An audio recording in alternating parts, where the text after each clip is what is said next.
Being a great ML player doesn't only mean being excellent with your main. You also need to know how each and every hero in the game works, so you can anticipate the next move your enemies make, and you're never surprised by anything. Here are the first 20 tips and tricks you need to know to become a great ML player. Also, feel free to share any of your tips and tricks so I can steal them.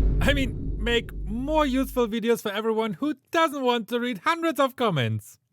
Number 1. A stone. Did you know that Grog's walls can be used to manipulate the minion waves? Just stand around this spot and wait until the timer reaches the 10 or 40 second mark and cause his wall to block your minion wave. This will delay your minions and helps your ally to farm safely under the turret. It also forces the enemy to get out of the safe zone, because otherwise they can farm. If your ally is a strong early game hero, they also could pick off that poor bloke and secure their first kill. Another thing many people might not know yet is that Grog can change the lethal Wanderer's rotation by blocking its path. It will move around towards the middle or the turtle area depending on the block path. This is a perfect feature to safely check the dangerous bushes, and something most of your enemies have never seen before. He can even reset the enemy's buff by pulling it out to the side and block his way home by a wall. This is perfect to buy enough time and to annoy the enemy's jungler. Another note, Grog's ultimate used to be spell locked, but now you can freely charge his trajectory using flicker. This will help him to hit his enemies, especially the ones with dash skills who try to sidestep him. Number 2. The hammer guy. Even though this guy brought his heavy hammer and armor to the battle, his latest buff made him feel light as a feather, even to the point where he can just spread his wings and fly away.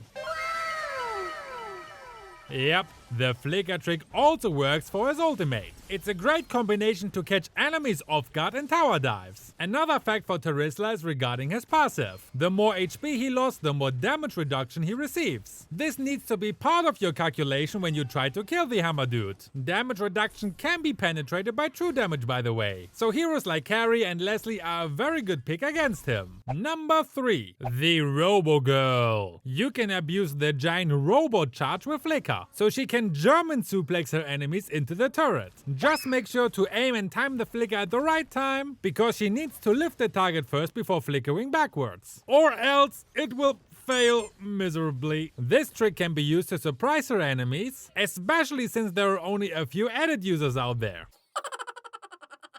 Number 4. The Electric Chicken. Did you know that you can pull enemies through walls using 𝐾𝐲𝐻's ultimate? Sometimes you'll see a prick spamming his recall right outside of your base. But if you're using 𝐾𝐲𝐻, you can surprise him by using your flicker and ult combo. Then pull him through the wall with your second skill and watch how this recall spammer starts to panic, while you all beat the crap out of him. Another thing to note is that 𝐾𝐲𝐻 can mark enemies with his skills to slow them and to reduce their damage.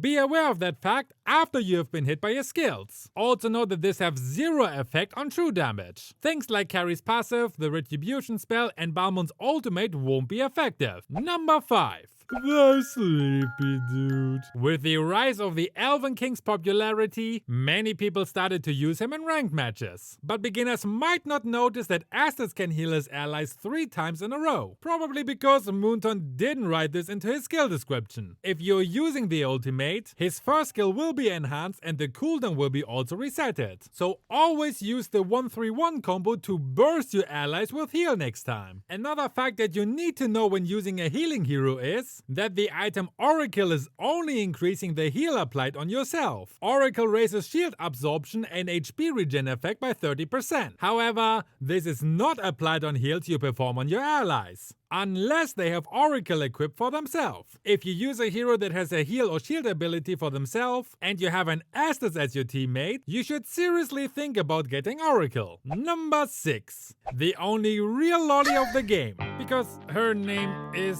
Lolita. I can already see the comments again about this topic. It's not my fault that Mouton is obsessed with putting so many of them into the game, okay? Where were we at?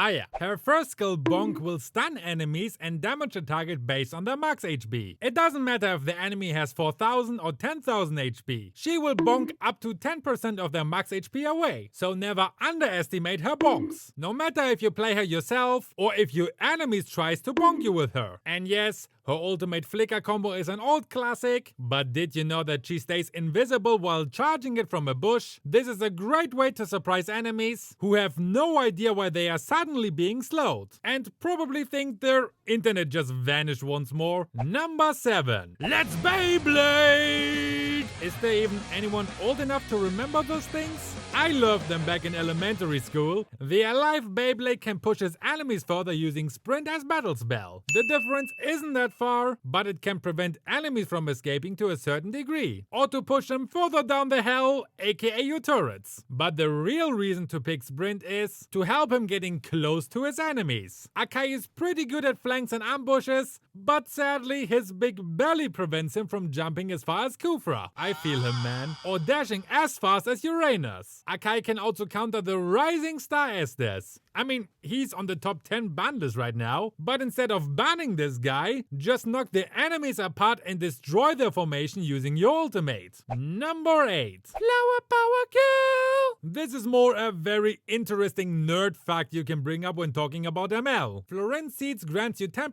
physical and 10% magic lifesteal each. This you can abuse with Nathan's passive, who can get 20% magic lifesteal in one go, which is basically a free Heart's Claw. What a bargain! Number 9. Molina is so cute. If you want to assault Nana, always pay attention to her body. FBI, open up! No, for fuck's sake, not like that. I mean the circle, aura, chakra, or whatever you want to call it surrounds her body. That's her immortality passive on standby. So the next time you're going all in on Nana, make sure you're able to finish her off, or else. Number 10. Angela's also cute. Angela's skills only scale with magic power, so building defensive items will not increase her heal or shield effects. They only help you when you're actively tanking damage with her body. Also, like Estes, building Oracle doesn't benefit her allies. Number 11. Rafaela is an angel, but her holy light is mostly used as a mass destruction weapon. 2 out of the 3 skills are focused on offensive poking and harassing her enemies. The healing prayers grants very little heal compared to the other support heroes, so she's the weakest support. Right? Well, not really, because to make up for it, she also grants bonus movement speed for each heal, which is really helping slow and walking heroes. For example, Barats, Layla, Hanabi, Cyclops, Saber, Freya, Johnson. Wait a minute, most of them are in the Saber squad. Number 12. Magic Spear Lady. Did you know that Sylvana's drill is no longer considered as skill damage? So items like Bloodlust Axe, Queen's Wings and Ice Queen Wand will no longer work with her. Spellvamp only takes skill damage into account to regenerate the user's HP, and Ice Queen Wand requires skills to slow the target. To make up for it, her drill is now able to trigger basic attack effects. So just pick either Feather of Heaven or Corrosion Scythe to abuse this adjustment. Why not both? That's because the item's passive won't stack together. If you have watched my item guide, there's a certain rule for the passive of items. You can't trigger passives with the same name. If you ask me, Corrosion Scythe is probably the better option for her right now. It doesn't grant you any extra damage and shield, but it has a 40% slow that can be abused by her drill. Number 13.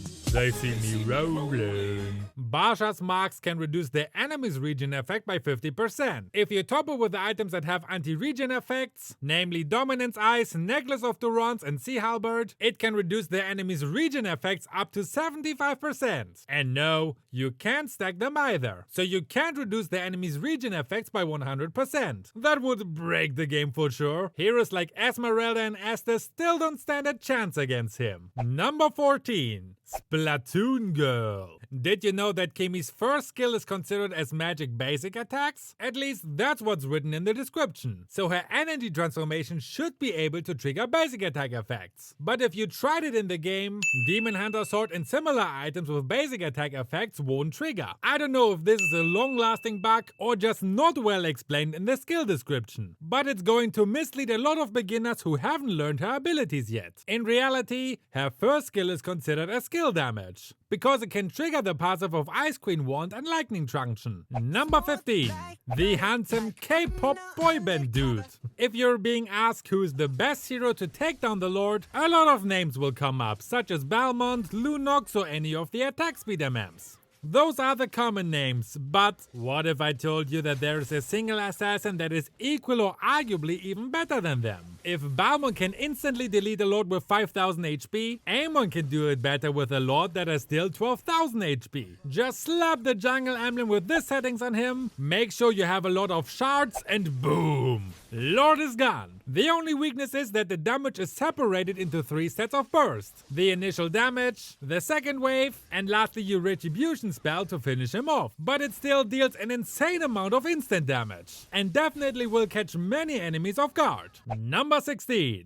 Lights out! Did you know that Hellcat can be very deadly using a marksman build? His second skill can trigger basic attack effects, so if you equip Demon Hunter Sword, you can burst down full HP enemies with a single skill cast. These stingers also work with Corrosion Scythe, which instantly slow the enemies by 40% since he's a melee hero. It can also buff his attack speed after laning those 5 stingers. Number 17. Aldo. Whoop whoop! Aldo can pick up 2 stacks whenever a minion dies around him. By last hitting the minion using his first skill, he gains 2 extra stacks. Theoretically, if Aldo goes to the mid lane and farms there, he can get 16 stacks per minion wave in the first 5 minutes of the game. It means by the end of the 5th minute mark, he can gain 160 stacks from minion waves alone. So you might want to consider putting him on the mid lane for some quick stacks next time. Number 18. Mommy Alice. Another hero that is very dependent on her stacks. Did you know that Alice max mana doesn't benefit from leveling up? No matter how high her level is, the only way for her to increase her mana is through blood orbs. Taking her to the mid lane sounds like the best option then, but this strategy is a double-edged sword, just like with Aldo's. In order to farm stacks fast, Alice needs to stay on her lane most of the time. This means her team is often outnumbered on the side lanes, which inexperienced players often doesn't include into the risk calculation. And yes, most of your allies probably don't even have something like a risk calculation. And that's what makes it so important to help them out to carry them through the game. Sometimes playing ML feels like running through a busy street with 4 little kids on your hands.